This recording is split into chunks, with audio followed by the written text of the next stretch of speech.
எல்லாரையும் நம்மளோட உருவில் சிறியவர்களாகவும் நம்மளோட எல்லாத்துலேயும் சிறியவர்களாகவும் பார்க்க வைக்கும். அது தர்ற போதை மிகப்பெரியது. ஆகவே தான் இந்த அதிகார போதைக்கு இந்த புத்தகத்தை எடுத்து வாசிக்க தொடங்கினவன் கீழே வைக்கவே முடியல. தொடர்ந்து வாசித்து முடிச்சுட்டு தான் நான் எழுதியான நகைச்சுவை உணர்வை கொண்டு வந்துடுறது. அதை வாசிக்கும் போது நமக்கு வந்துடும்.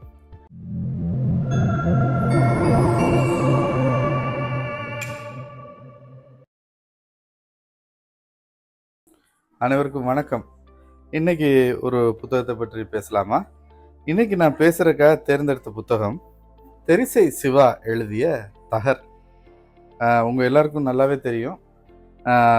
இவருடைய எழுத்தும் நான் ரொம்ப ரசித்து வாசிக்கிற எழுத்து.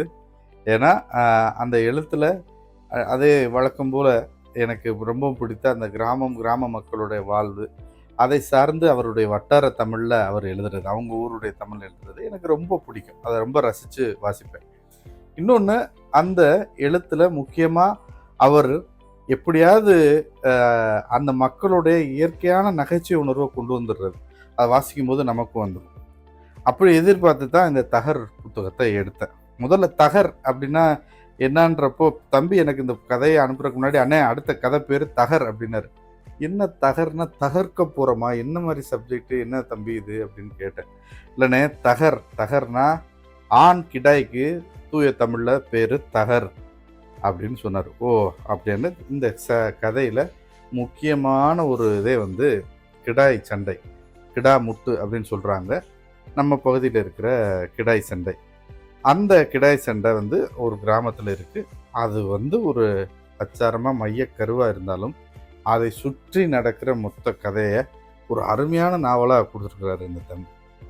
இந்த புத்தகத்தை எடுத்து வாசிக்க தொடங்கினவன் கீழே வைக்கவே முடியல. தொடர்ந்து வாசித்து முடிச்சுட்டு தான் நான் எழுந்தேன். ஏன்னா இந்த கதை தொடங்கினதுலேருந்து கடைசியில் அந்த கருமத்தான் நடுகளில் ஒரே சிவப்பாக ரத்தமாக இருக்கிற வரைக்கும் கதை இழுத்துட்டு போகுது வாசிக்கிறதுக்கு. காரணம் என்னென்னா, இது வெறும் நாவலாகவோ நாவலுக்கான எழுத்தாவோ மட்டும் நான் இதை பார்க்கல. இதை எப்படி பார்த்துருக்கேன்னா, ஒரு திரைக்கதையாக இருக்குது. உண்மையிலேயே பணம் இருந்தால் இதை படமாக எடுக்கிறதுக்கு ப்ரொடியூஸ் பண்ண கூட தோணும். அந்த அளவுக்கு இதனுடைய திரைக்கதை எனக்கு ரொம்ப பிடிச்சிருக்கு. எல்லா ஊர்லேயும் எல்லா வாழ்வியல்லையும் இந்த அதிகாரம்ன்றது ரொம்ப முக்கியமானது. அதிகாரம்ன்றது ஒரு போதை. அதிகாரம் எல்லாரையும் நம்மளோட உருவில் சிறியவர்களாகவும் நம்மளோட எல்லாத்துலேயும் சிறியவர்களாகவும் பார்க்க வைக்கும். அது தர்ற போதை மிகப்பெரியது. ஆகவே தான் இந்த அதிகார போதைக்கு மனுஷன் படாத பாடுபடுறான். ஒரு மையம், அதிகார மையத்தை கைப்பற்றுறதற்கு நடக்கிற சூழ்ச்சிகள், அந்த அதிகார மையத்திலே இருந்துக்கிட்டு தனக்கு வாரிசு இல்லைன்னு அந்த வாரிசுக்காக அந்த அதிகாரத்தின் வெறியில் இருக்கிற ஒரு மனுஷன் செய்கிற சூழ்ச்சிகள், அவனுக்கு கட்டுப்படுற ஊர், ஆண்டை, இப்படியாக பல விஷயங்களை இந்த நாவலில் காட்சியாக வச்சிருக்கிறார். ஒவ்வொரு கதாபாத்திரங்களுக்கும் கொடுத்துருக்கிற கணம் அவ்வளோ கனமான கதாபாத்திரங்கள். ரொம்ப வெளிப்படையாக, நேர்மையாக, அறம், ஒழுக்கம் இதுக்கெல்லாம் அப்பாற்பட்டு இவர்கள் இப்படித்தான், இதுதான் ஊர், இதுதான் கிராமம், இதுதான் இப்படி அப்படின்றத ரொம்ப வெளிப்படையாக நேர்மையாக அந்த கதாபாத்திரங்களுக்கு கணம் கொடுத்து எழுதியிருக்கிறார். இது மட்டுமே அப்படின்னா கதாபாத்திரங்களுக்கு கணம், கதையினுடைய வலு, அது கொண்டு போகிற திரைக்கதை இருக்க அவ்வளோ அருமையாக இருக்குது. இந்த புத்தகமும் சரி, இந்த கதையும் சரி நிறைய பேசப்படணும், நிறைய வாசிக்கணும் அப்படின்னு நான் ஆசைப்பட்றேன். ஏன்னா இதை வாசித்து முடிக்கும்போது எனக்கு ஏற்பட்ட உணர்வு அப்படியான ஒரு திரைக்கதையோடு இந்த நாவலை எழுதி முடிச்சிருக்கிறார். சரி, இது கதை, அவர் சொன்ன விதம், இதெல்லாம் நான் ஒரு பக்கம் ஸ்லாயிஸ்டே சொல்கிறேன். அடுத்ததாக, ஒரு பனைமரக்காடு அப்படின்னா எப்படி இருக்கும்? பனைமரத்தில் எத்தனை பனை இருக்கும்?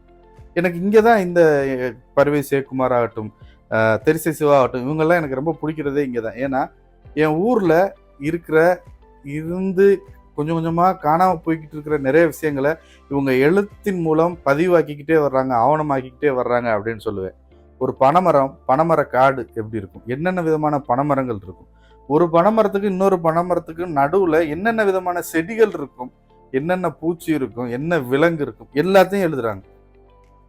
அது இந்த பெயர்களே பதிவு செய்யப்பட வேண்டிய பெயர்கள் மாதிரி எனக்கு தும்பப்பூவை வெள்ளைக்கு எடுத்துக்காட்டாக நாங்கள் சொல்லுவோம். தும்பப்பூவை என்னன்னு என் பிள்ளைகளுக்கு காட்ட வேண்டியிருக்கு. அப்போ இதையெல்லாம் பதிவு செய்ய வேண்டியதை, இதை செய்பவர்களை ஆதரிக்கணும் அப்படின்னு நான் நினைக்கிறேன். இன்னொன்று ரொம்ப பிடிச்ச விஷயம், சிவாவுடைய கதையில் எல்லா கதையிலையும் எங்கன்னா ஒரு சமையல் குறிப்பு சொல்லிடுவார் இந்த பையன். அதில் தான் என்னை விழுத்தாட்டிடுவான். இந்த கதையில் தலைக்கறி சமைக்கிற ரெசிப்பியை சொல்லி தலைக்கறியை சமைக்கிறாங்க. ஐயோ, அதை அப்படியே எச்சு ஊறி தலைக்கறி சாப்பிட்டே எனக்கு ரொம்ப நாள் ஆச்சு.